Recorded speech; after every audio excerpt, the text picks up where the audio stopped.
K സുധാകരന്റെ വലിയ എതിർപ്പ് നമ്മൾ ഇന്നലെ കണ്ടു. കെ സുധാകരൻ ഇന്നലെ പറയുന്നത് എന്താണ്, എന്നെ ആർക്കും മാറ്റാൻ പറ്റില്ല, എന്നോട് ആരും മാറാൻ പറയില്ല, ആരും മാറാൻ പറഞ്ഞാൽ ഞാൻ മാറില്ല എന്നൊക്കെ ഇന്നലെ ഒരു കടുത്ത അമർഷത്തിന്റെ അതിർത്തിയുടെ ഭാഷ കെ സുധാകരൻ പറഞ്ഞതാണ്. പക്ഷെ അത് ഹൈക്കമാൻഡിന് ചില പ്രശ്നമുണ്ട് എന്ന് പറഞ്ഞാൽ അന്ന് കെ സുധാകരൻ അവിടെ വിളിക്കുകയും സംസാരിക്കുകയും ചെയ്തതാണ്. അതിനുശേഷം അങ്ങനെ പറഞ്ഞതിലുള്ള അതൃപ്തി ഹൈക്കമാൻഡിനുണ്ട്.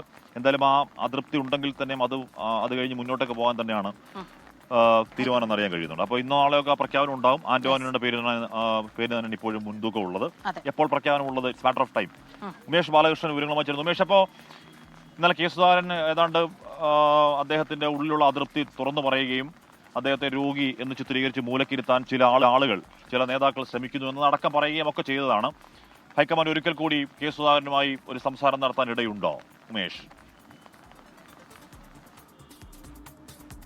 ഹൈക്കമാൻഡ് കഴിഞ്ഞ ദിവസം ഡൽഹിയിൽ വിളിപ്പിച്ച് നടത്തിയതുപോലുള്ള ഒരു ചർച്ച ഇനി ഉണ്ടാകില്ല.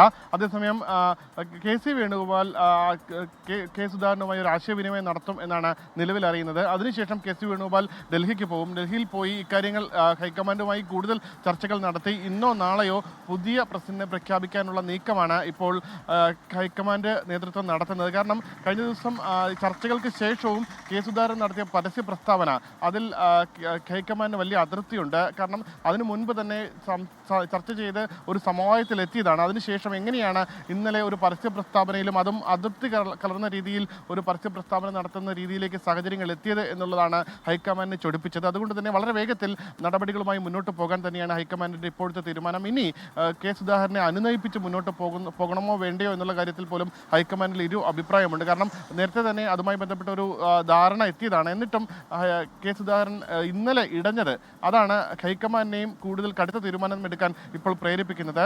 എന്തായാലും ഇനിയും കൂടുതൽ വൈകിക്കഴിഞ്ഞാൽ കൂടുതൽ പേർ KPCC അധ്യക്ഷ സ്ഥാനം കൺവെച്ച് കൂടുതൽ കോൺഗ്രസ് നേതാക്കൾ മുന്നോട്ട് വരും. അത് ഈ പ്രഖ്യാപനം കൂടുതൽ വഷളാക്കുകയുള്ളൂ. കാരണം നിലമ്പൂർ ഉപതെരഞ്ഞെടുപ്പ് എല്ലാം വരാൻ പോവുകയാണ്. ആ സാഹചര്യത്തിൽ അതിനു മുൻപ് തന്നെ ഒരു പ്രഖ്യാപനം നടത്തുക, കൂടുതൽ പേർ ഈ KPCC അധ്യക്ഷ സ്ഥാനം പ്രതീക്ഷിച്ച് അല്ലെങ്കിൽ ആഗ്രഹിച്ച് മുന്നോട്ട് വന്നു കഴിഞ്ഞാൽ ആ പ്രഖ്യാപനവും തെരഞ്ഞെടുപ്പും എല്ലാം വൈകും. നിലവിൽ കൊടിക്കുന്നിൽ സുരേഷ് അടക്കമുള്ളവർ വീണ്ടും തനിക്ക് KPCC അധ്യക്ഷനാകാൻ താല്പര്യമുണ്ട് എന്നുള്ള വിവരം ഹൈക്കമാൻഡിനെ അറിയിച്ചിട്ടുണ്ട്. എന്തായാലും ആന്റോ ആന്റണി MP തന്നെയാണ് ഇപ്പോൾ മുൻതൂക്കം. ഒപ്പം സണ്ണി ജോസഫ് MLA അടക്കമുള്ളവരുടെ പേരുകളും പരിഗണിക്കുന്നുണ്ട്. എന്തായാലും ഉടൻ പ്രഖ്യാപനം ഉണ്ടാകും. ഇന്ന് രാത്രിയോടോ നാളെയോ ആണ് പ്രഖ്യാപനം ഉണ്ടാകുമെന്ന് ഇപ്പോൾ കരുതുന്നത്. അഷ്മി.